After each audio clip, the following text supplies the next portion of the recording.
नमस्कार मंडळी, हे बघा आमचं ऊस गेलेलं प्लॉट.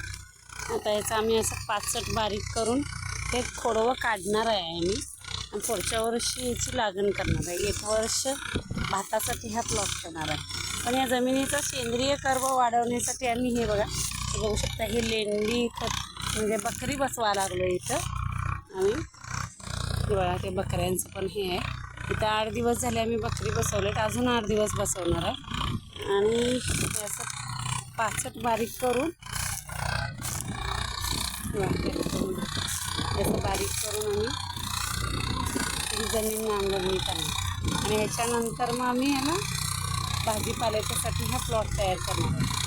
कारण पाचट जाळल्यानंतर ह्याची चिमूटभर राख होणार आणि ती वाऱ्यानं नदीत जाऊन पाण्यात मिक्स होणार. ते पाण्याचंही प्रदूषण होणार. त्याच्यासाठी ते पाचट हे आपलं जमिनीला टॉनिक आहे आणि त्यासाठी